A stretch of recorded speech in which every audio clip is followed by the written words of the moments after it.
ડીસા તાલુકાના ખેડૂતોને વીજ લાઇનનું વળતર મેળવવાના ફાંફા.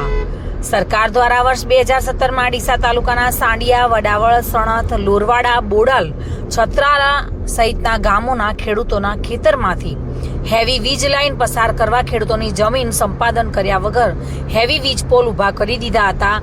જે તે સમયે આ વીજ લાઇન નાખતી company Vapi to Lakhimpur transmission company limited દ્વારા ખેડૂતોને વળતર આપવાની વાત કરી હતી, જેમાં ખેડૂતોને 40% રકમ ટ્રાન્સમિશન ટાવરના પાયાનું કામ કરી પૂર્ણ થયા બાદ 40% રકમ ટ્રાન્સમિશન ટાવર પ્રસ્થાપિત થયા બાદ અને બાકીની 20% રકમ ટ્રાન્સમિશન લાઇનના વાયરો ખેંચ્યા બાદ આપવાની બાંહેધરી આપી હતી.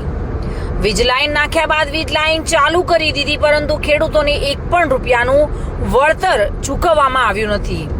ખેડૂતોને સરકારી નિયમ મુજબ જમીન કિંમત પ્રમાણે 1200 રૂપિયા પ્રતિ ચોરસ મીટરનું વળતર તેમજ ખેતી પાક ફળ વૃક્ષના નુકસાન અલગથી વળતર ચૂકવવા રજૂઆત કરતા સરકારના મહેસૂલ વિભાગે તેમજ કોર્ટે પણ આદેશ કર્યો હતો. જો કે તેમ છતાં કંપનીએ આજ દિન સુધી ખેડૂતોને વળતર ચૂકવેલું નથી. જ્યારે ખેડૂતોએ વારંવાર રજૂઆત કરતા હાલમાં કંપનીનું નામ બદલાઈને મુંબઈ ઉર્જા માર્ગ લિમિટેડ ન્યૂ દિલ્હી થઈ ગયું હોવાથી હવે કોઈ જવાબ આપતું નથી.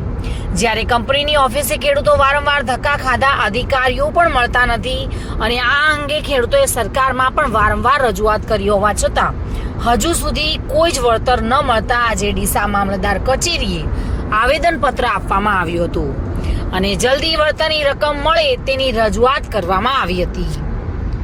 Reena Parmar, today news, Banaskantha.